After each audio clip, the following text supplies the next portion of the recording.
By definition, brand equity is the commercial value stemming from consumer perception. It's not a price value vis-a-vis cost. That's the first point of distinction. So it's a commercial value that the consumer believes from his perception or her perception. It's not the price you're putting after your cost and markup of profits. That's number one. Number two is that when we put brand equity value in our balance sheet, it's actually the total financial value of all the assets and content and intellectual property associated with the brand. So for public listed companies, it's often reflected in their share price.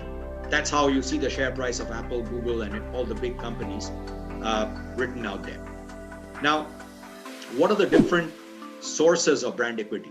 So there are a few components. I'm going to run through these, and many a marketer would be familiar with this, and those who are coming into marketing, you need to pick up this. The different components are awareness, association, experience, loyalty, preference, and measurement of that preference. And I'll spend a couple of minutes on each of these just to help.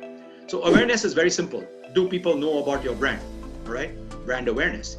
Association is, what is your brand associated with? So let's just take anything, a mobile phone service. So is the mobile phone service associated with convenience, or is it associated with communication? What is it associated with? Experience has two sides. What's the employee experience? What's the customer experience? So that's the sum total of experience under a brand experience. Brand loyalty. How loyal are your customers? How often are they buying? So you need to have the loyalty measurement. The preference, which means if you're buying repeatedly, are you preferring, is your brand number one or number two in that segment on the consumer's mind? And then you come to measurement of all of these, which you can do through awareness studies, day after recall, market research. So that's one way. Two is monitoring social conversation, social listening. What and how many times is your brand being spoken about by the consumers? Okay. What is the customer's preference? How relevant is your brand to the customer's everyday life? Are they fitting in to what the customer's lifestyle is?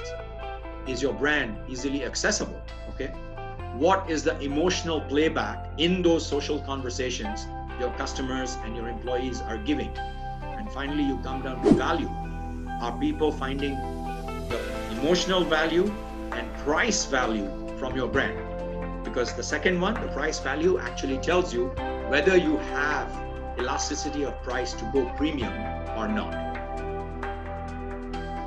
Other areas that you can cover in this, in terms of getting brand equity, is you can measure it through what's your daily average transaction value, customer lifetime value, the growth rate of your brand over a period of time, be it a month, be it a quarter, be it annual. What is the brand's impact on its community, on society outside? Impact measurement has a different scale altogether, but it has to be measured from the brand's ability to influence the consumer and its community. So that is how we would measure. All those are the various steps that we would take to measure the brand's equity. Depending on your industry and depending on your brand, you use some, not all.